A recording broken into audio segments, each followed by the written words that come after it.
안녕하세요. 뉴스반장입니다.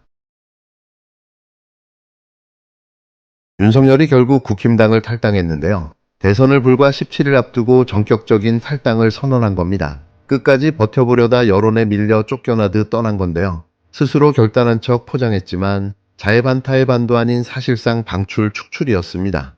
극적인 반전을 노렸던 탈당 퍼포먼스였는데요. 하지만 버티다 마지못해 밀려난 모습만 각인시키며 오히려 초라한 마무리로 전락했습니다.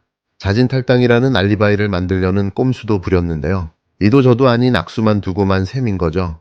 이 모든 게 탈당이라는 이벤트를 통해 반전을 노려보려는 정치적 술수였는데요. 김문수와 한덕수의 단일화 쇼가 이미 망하자 윤석열 탈당으로 보수 지지층을 결집시키려 한 시도가 나온 겁니다. 하지만 여론은 차갑게 반응했는데요.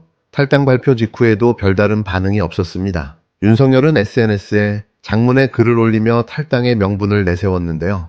자유법치, 주권, 안보, 행복 등 그럴듯한 단어를 나열했지만 정작 본인은 그 모든 가치를 훼손한 당사자라는 사실만 더 부각됐습니다.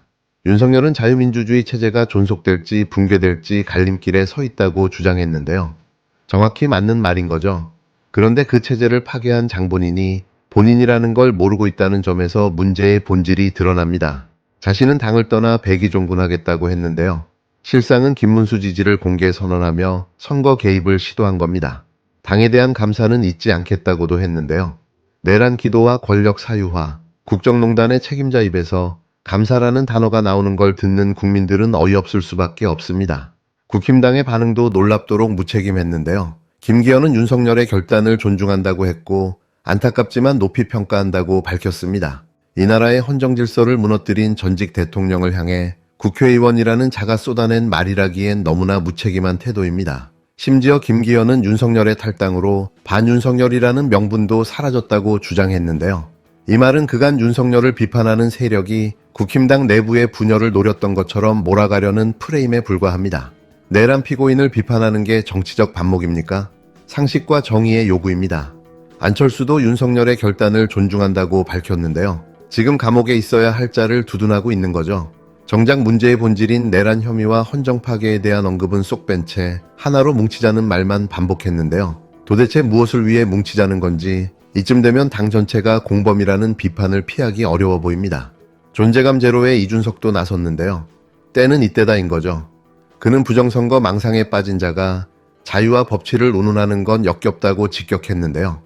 윤석열이 탈당한다고 해서 비상계엄 음모의 원죄가 사라질 수 없다고 목소리를 높였습니다. 이번 윤석열의 갑툭튀 탈당은 당의 울타리에서 빠져나와 책임을 모면하고 동시에 보수 유권자 결집을 꾀하려는 시도였는데요. 하지만 윤석열이 계산한 그 모든 시나리오는 국민들의 차가운 민심 앞에 완전히 무너졌습니다. 이제 윤석열은 당도, 권력도 지지층도 잃은 상태인데요. 남은 건 법의 심판뿐입니다. 윤석열은 국정농단과 내란 음모의 정점이자 책임자인데요. 특검과 헌재 사법부는 이제 철저하고 단호한 판결로 응답해야 합니다. 이번 대선은 자유민주주의를 지키는 선거가 아니라 자유민주주의를 가장 심각하게 파괴한 자들을 단죄하는 심판의 선거입니다. 윤석열의 탈당은 끝이 아닌데요. 이제 국민의 시간, 법의 시간이 본격적으로 시작된 겁니다. 오늘은 대한민국 사법부가 권력의 하수인으로 전락했다는 충격적인 의혹을 알려드리려 하는데요. 그 중심에는 지귀현 부장판사가 있고 그 뒤에는 윤석열과 국힘당, 심지어 대법원장까지 얽힌 카르텔로 보입니다. 이 내용은 고발뉴스 이상호 기자의 취재와 매불쇼 방송 내용을 토대로 구성했는데요. 뉴스반장의 주관적 해석이 섞인 뇌피셜이라는 점을 분명히 밝힙니다. 사실과 추정이 얽혀 있으니 끝까지 귀 기울여 들어주시기 바랍니다. 올해 초 서울의 한 유흥업소 단속 현장에서 현직 판사가 성접대를 받았다는 폭로가 터졌는데요. 그 주인공이 바로 지귀현 부장판사입니다. 이상호 기자는 경찰과 업소 관계자의 증언을 통해 지판사가 여성 접객원과 술자리를 즐기고도 비용을 전혀 내지 않았다고 밝혔는데요. 제가 제보를 하나 받았습니다. 지금 재판을 하고 있는 어떤 판사가 룸살롱에서 접대를 받았다라고 하는 매우 구체적인 제보를 받았습니다. 룸살롱 구체적으로 특정했고 그 룸살롱에서 1인당 100에서 200만 원 정도의 비용이 나오는 룸살롱에서 여러 차례 술을 마셨고 단 한 번도 그 판사가 돈을 낸 적이 없다. 접대를 받았다.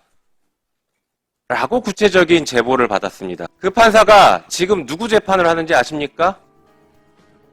내란숙의 윤석열을 재판하고 있어요, 그 판사가.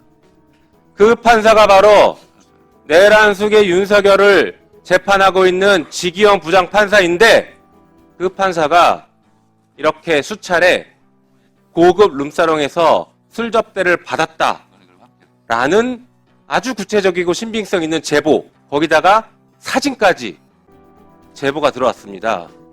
이거 어떻게 하겠습니까?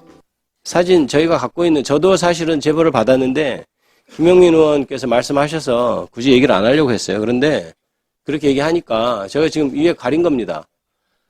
저희가 가지고 있는 사진 몇 개만 지금 제시를 해드리는 거예요.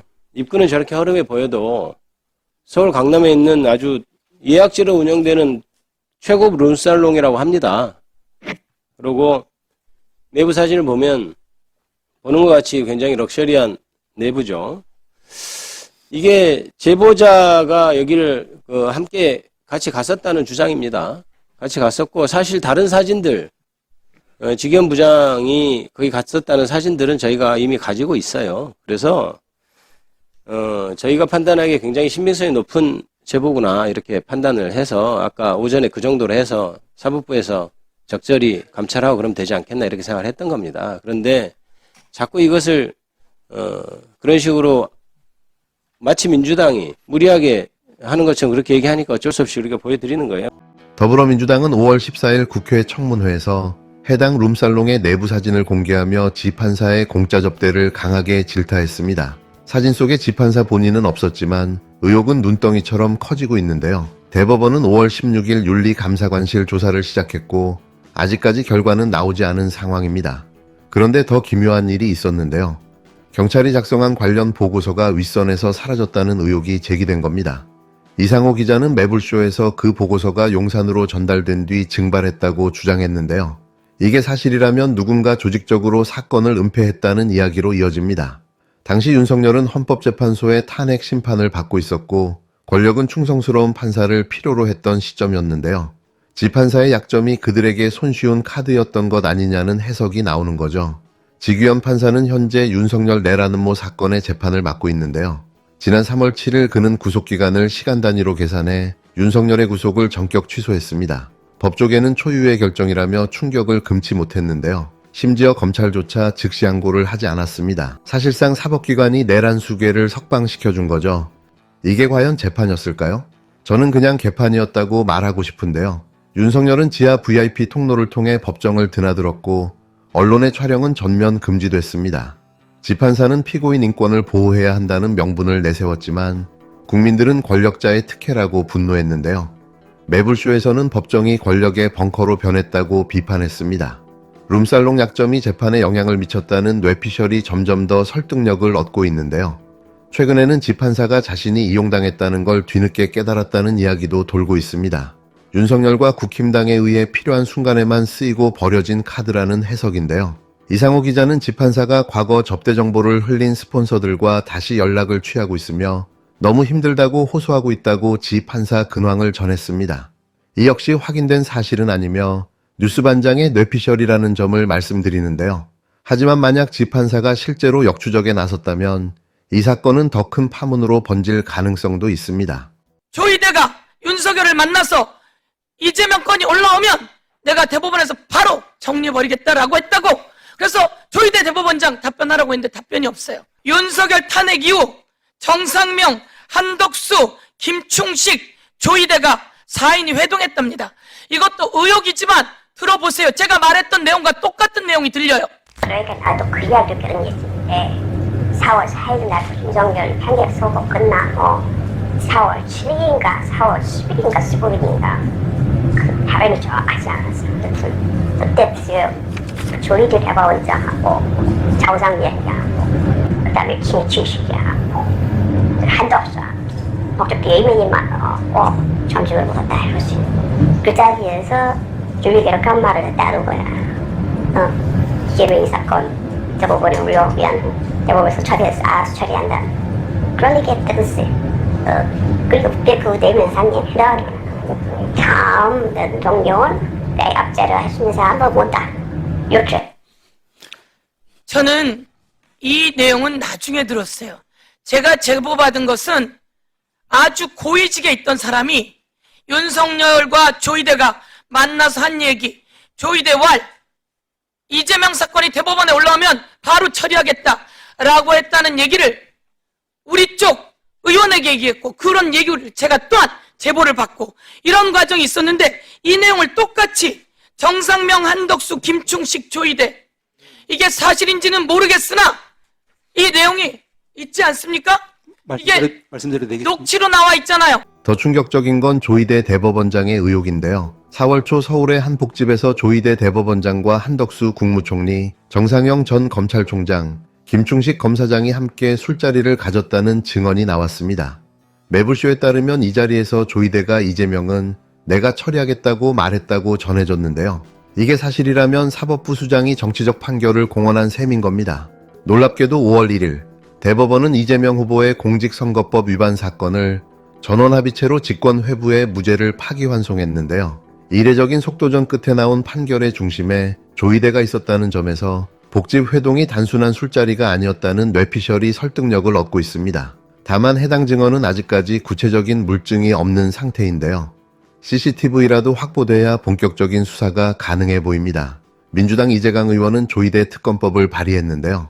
이제는 단일사안 특검이 아니라 룸살롱과 복집까지 전방위로 파헤칠 종합특검이 필요한 시점입니다. 직위원은 룸살롱에서 약점을 잡히고 윤석열이 구속 취소로 풀려났으며, 경찰 보고서는 윗선에서 증발했고 조이대는 복집에서 사법 개입을 암시했습니다. 이재명 후보는 결국 파기환송으로 벼랑 끝에 몰렸었는데요. 이게 단순한 우연일까요? 명백한 권력과 사법의 유착의 결과인 거죠. 대법원의 자체감찰로는 국민의 신뢰를 회복할 수 없습니다. 법 앞의 평등은 구호가 아니라 실제로 지켜져야 할 원칙인데요. 룸살롱 의혹과 복집회동, 윤석열 구속 취소까지 모두 포함하는 종합특검으로 사법부의 썩은 부패를 도려내야 합니다. 이 영상은 고발뉴스 이상호 기자와 매불쇼 내용을 바탕으로 뉴스반장이 구성한 뇌피셜인데요. 룸살롱 의혹은 조사 중이지만 증거는 완전하지 않고 복집회동은 아직 증언만 있는 상황입니다. 윤석열 구속 취소는 명백한 논란이지만 이를 사법 쿠데타로 단정하려면 더 많은 물증이 필요한데요. 그렇다고 침묵할 수는 없습니다. 진실을 밝히려는 국민의 목소리가 사법의 양심을 깨우는 유일한 길입니다.